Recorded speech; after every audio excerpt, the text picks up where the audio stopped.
Chapter 8: Our Relationship with Food.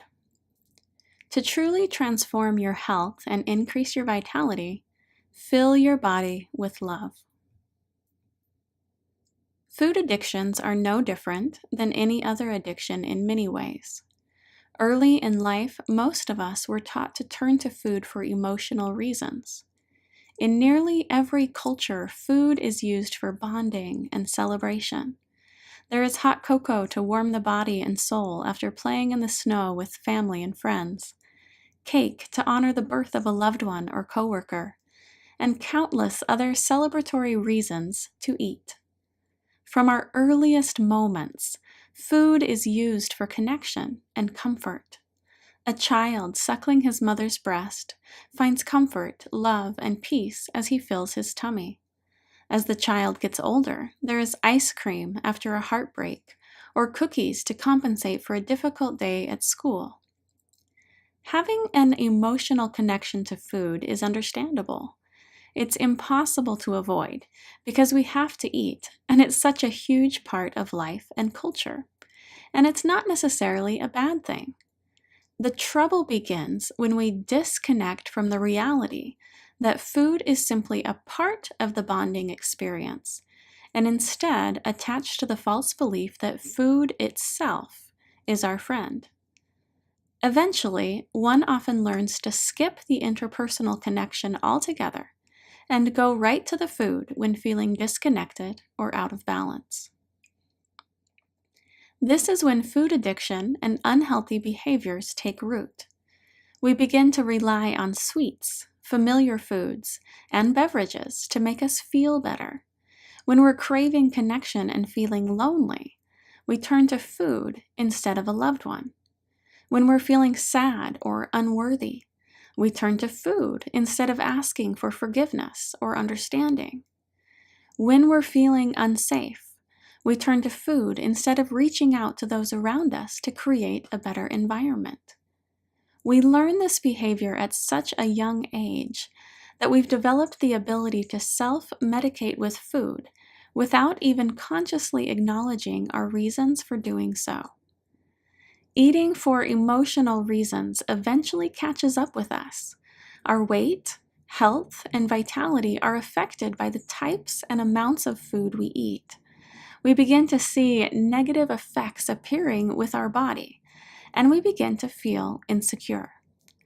Over time, our relationship with our body becomes unhealthy, and we see it as our opponent rather than our friend. We strive to conquer it with diets and exercise, and we try to be the shape and size the media says we should be. We set goals and have every intention of eating better and giving up old behaviors of overindulging. Simultaneously, we sabotage these goals because the inner child begins to panic. Food is their friend, remember? Food has become an important coping skill. We don't know how to give it up, and subconsciously, we don't even want to. The never-ending battle within goes on and on. Weight comes and goes. Emotions bounce up and down. Self-confidence fluctuates with self-loathing. Depression seeps in, and the willpower to deprive ourselves of what we want is the focus, rather than self-love. Alternative beliefs and conclusions can also attach to food. Food, instead of being seen as a friend, may also be seen as the enemy. It can be seen as evil or bad. It can be seen as a way to punish ourselves when feelings of unworthiness go deep. Eating disorders such as anorexia nervosa and bulimia are always attached to false conclusions about food, as well as underlying false beliefs about the self. These disorders often stem back to trauma and abuse, or at minimum, negative beliefs about oneself drawn during early or painful moments and experiences. Food addiction and emotional attachment to eating is not a simple issue. It's something that many of us struggle with. The more we come to understand our internal struggle and seek to heal the emotional wounds of our past, the easier it becomes to change unhealthy patterns and beliefs and to invite healthier behaviors to replace the old.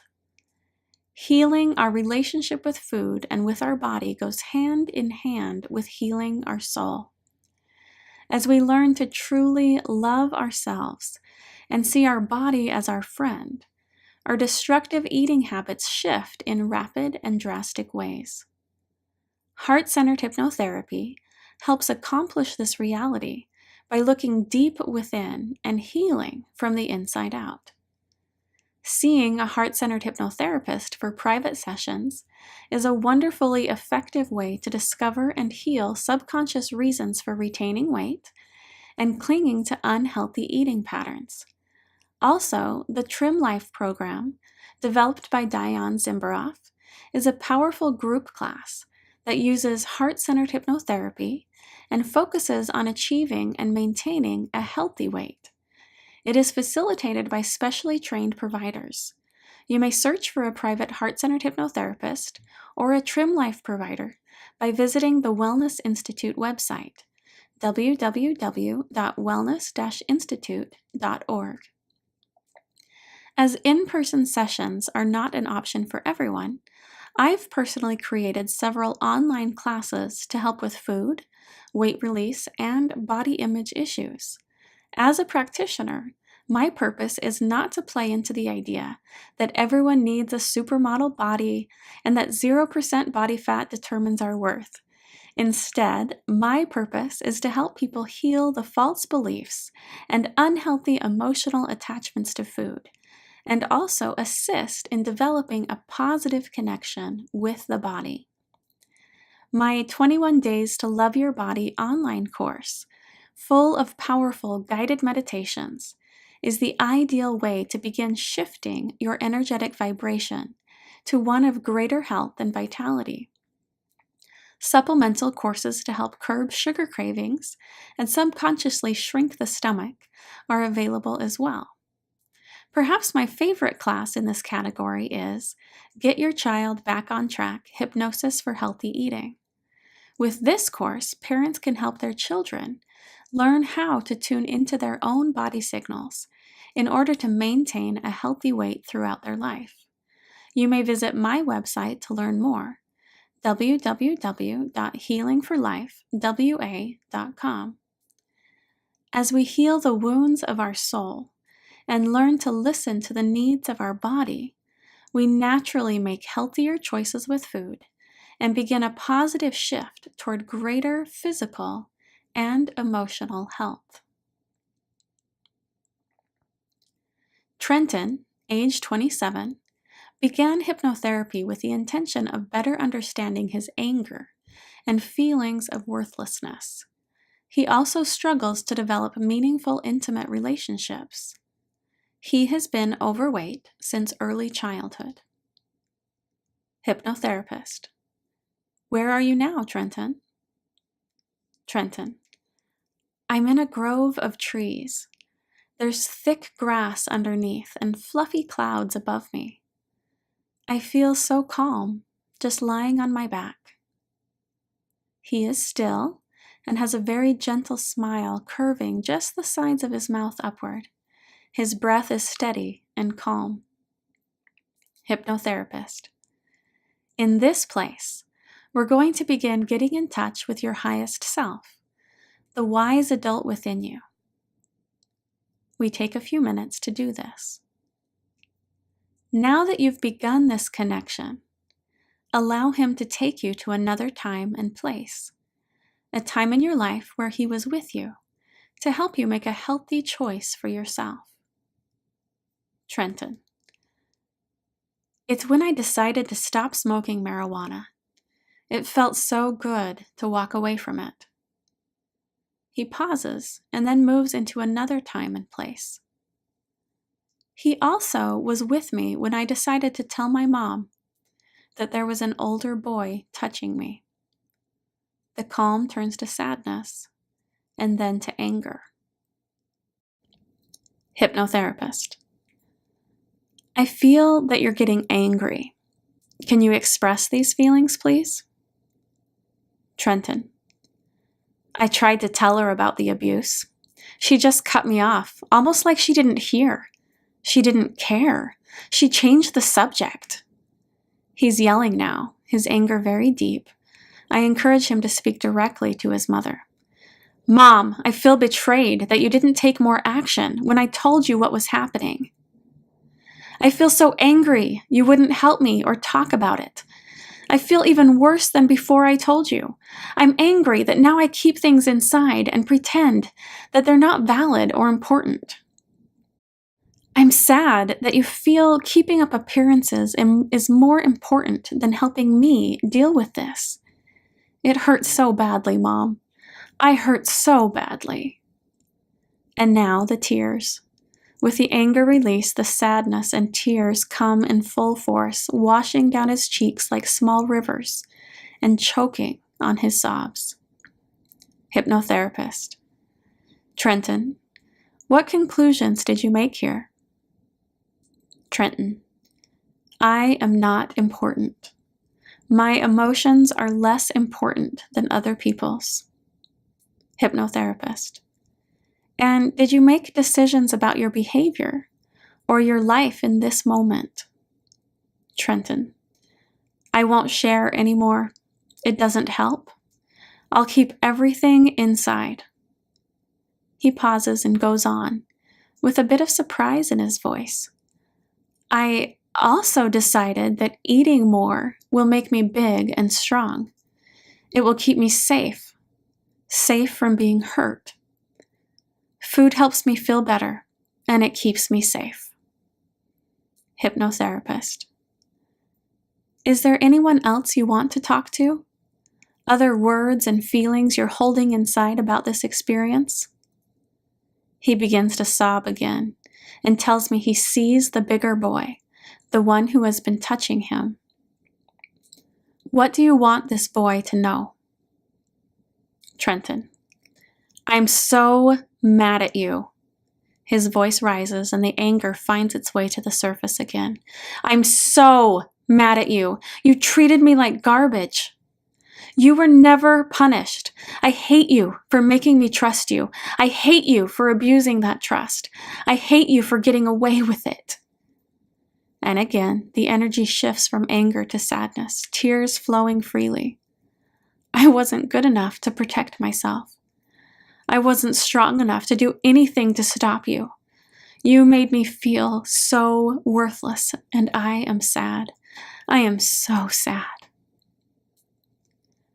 We spend the next 30 minutes visualizing, washing this young child part of him with pure, beautiful water, and inviting light into his being. As you are being washed by this water and light, what are you choosing to release? What is being cleansed from your body and spirit? Trenton, I'm releasing fear. I'm letting go of anger. I'm giving my hurt feelings to the light. I am releasing sadness. I don't have to hold it anymore. I don't want to hold it anymore. It's time to heal. Hypnotherapist. Now, notice who is coming to give you love and comfort today. What image or being is coming forward to be with you? Trenton. He begins to sob again, but this time tears of relief begin flowing from his eyes. It's my grandfather. Oh, how I love him. He died when I was little, and I've missed him so much. I encourage him to be held and to listen to the counsel that comes. He says I've been hiding and keeping things inside, trying to be what I think I ought to be, rather than who I am. He says to be open and honest, that it's time to talk about the things that hurt me and make me feel bad inside. He doesn't want me to keep these things inside. He wants me to know that I matter, that I am important. Hypnotherapist. You released so much darkness and pain today. Is there anything ready to be restored or gifts ready to be received? Trenton. He's calling beautiful light from every direction. He says these are the parts of me that have been cleansed and are ready to come back. Hypnotherapist. Good. As he helps guide them back into you, please tell me what you're reclaiming. Trenton. I am reclaiming my playfulness. A great big smile. I am reclaiming my ability to have fun. I am reclaiming my willingness to be vulnerable, to trust. I am reclaiming my ability to be a kid, to play and have fun. Happy tears continue to stream, and his countenance changes to peace and calm. There is a column of light. It's the brightest light I can imagine. It's surrounding me. I'm being held inside this column of light. It's healing me. Hypnotherapist. Hold your hand on your heart now, Trenton. Anchor yourself to this light. Breathe it deeply into every part of you. And when you're ready, I'd invite you to share with me your new conclusions and decisions about your life. Trenton. I am important. My thoughts and feelings matter. I am worthy of love and light. I can have intimate relationships. I can trust. I can turn to loved ones and friends to support and help strengthen me, rather than food. The light will guide me. Jesse, age 65, came in for help with food addiction. He finds himself constantly setting goals for healthier eating and then immediately sabotaging his goals. He is happily married, but spends much time away on business travel. We spent 2 sessions reconnecting with the highest self and also learning to tune into his body signals. The following excerpts is from his 3rd session. Hypnotherapist. Jesse, where are you now? Jesse. I'm in the home where I grew up. I'm about 5. I'm sitting at the kitchen table. Hypnotherapist. What can you see, sense, or feel around you? Jesse. My mom is here. She's telling me to be a good boy and to finish my plate. It makes her so happy when I eat all my food. Dad just told me to eat another helping so I can be big and strong. My tummy hurts. I feel really full, but I don't want him to be disappointed. Hypnotherapist. What conclusions are you making about yourself here, or about food? Jesse. We eat because it's time to eat. We always eat when it's time to eat, no matter what. I need to eat because they want me to eat. My parents really want me to eat. It makes them so happy. I really like to make people happy. I feel happy when I make them happy. So I keep eating even when my tummy is full. Hypnotherapist. I'm really glad you enjoy helping other people feel happy. That's very kind of you. But I'd like to invite your highest self to come and take you on a little journey. Is that okay? Jesse. Yeah, that's okay. Hypnotherapist. Look across the room now. See who is coming in through the door. Do you recognize this person? Jesse. Yes. It's the same man I saw last week. The cool guy with the big hands and a long beard. Hypnotherapist. I'd like him to take you on a journey. I invite him to show you what happens when you continue to eat to please other people, and when you eat by the clock rather than when you're hungry, and when you keep eating after you're full. The man takes the boy by the hand and shows him himself as a teenager, overweight and embarrassed in gym class. He shows him in his early 20s, getting turned down by the army due to his poor physical condition.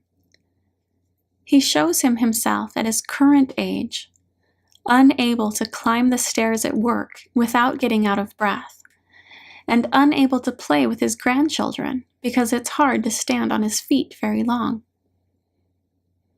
Hypnotherapist: what are you learning by seeing these things?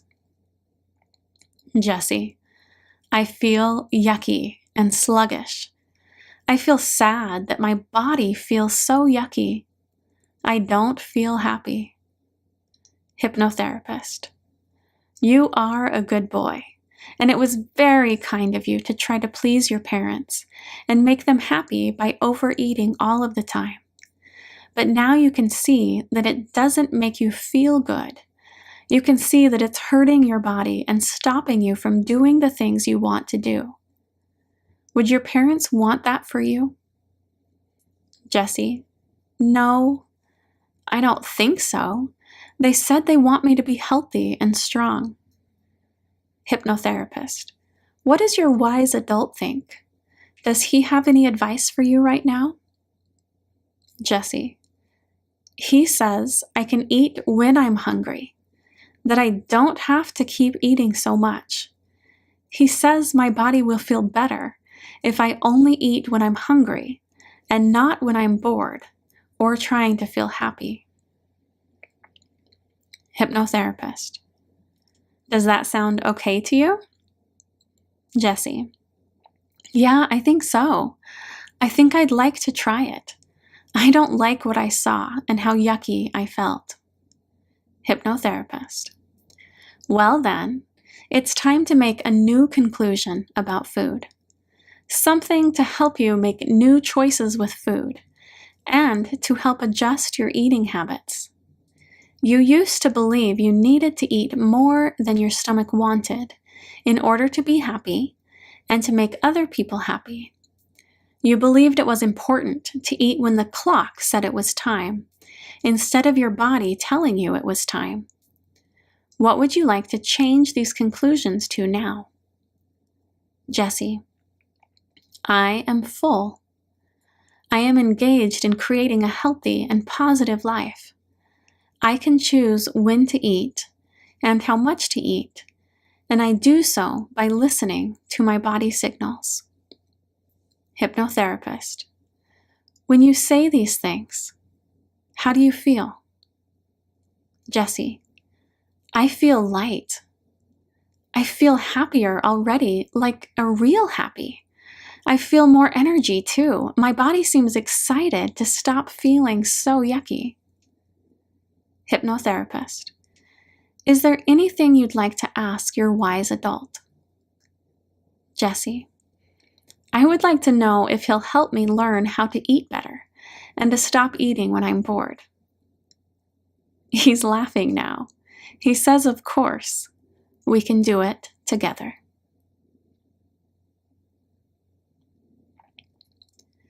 Stephanie, age 35, has struggled with an eating disorder since middle school.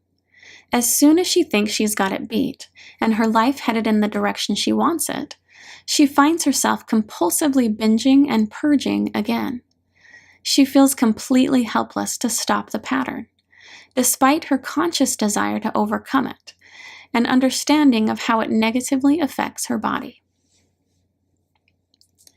After some exploration and a few other regressions, she finds herself sitting on the floor of her living room, listening to her parents talking in the kitchen.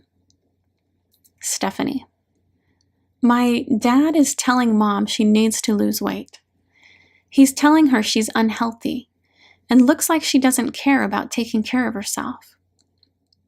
Mom is crying, but agrees with him. She's really sad. She doesn't like her body. Without any prompting, Stephanie finds herself in another experience. Dad's telling me I shouldn't have cut my hair. He says women should only have long hair. He says short hair is for boys. I already cut it. It's too late. I'm already ugly. He doesn't love me. He thinks I'm ugly. I'm fat and ugly. I'm not good enough. I won't ever be good enough. We move right into an energy release exercise, allowing her hurting and broken spirit fragments to say everything they've been holding back. Dad, stop it. Stop it. I hate you. I hate that you make me feel worthless until I'm skinny and have long hair. Don't you see you should just love me as I am? Can't you accept me as I am? I'm your daughter. I feel worthless all of the time. I feel like I'm never good enough. I feel like everything is my fault and I will never please you. I hate that you've done this to me. This is all your fault. I'm so mad. I'm so mad. I can't stand it. I'm so mad. I just want to scream and hit and... Stephanie collapses and begins to cry. The anger and frustration are gone. Only sadness remains. Dad, I love you. Just please love me. Please just love me with short hair. Please don't make Mom feel bad about her weight. She just wants you to love her. I just want you to love me. Hypnotherapist. Stephanie, thank you for allowing yourself to feel and express these things. I sense there's someone coming forward who wants to talk to you. A look of complete surprise washes over her face. Stephanie. It's my dad. He's so sorry. He never wanted me to feel bad. He didn't realize his words were affecting me this way. She begins sobbing again, but this time they are tears of relief. He loves me. He's holding me. Oh my gosh, he's holding me and I can literally feel his love. We move through several other exercises, including extending and receiving forgiveness. We also invite several broken spirit fragments to receive healing and then welcome them back into her core energy.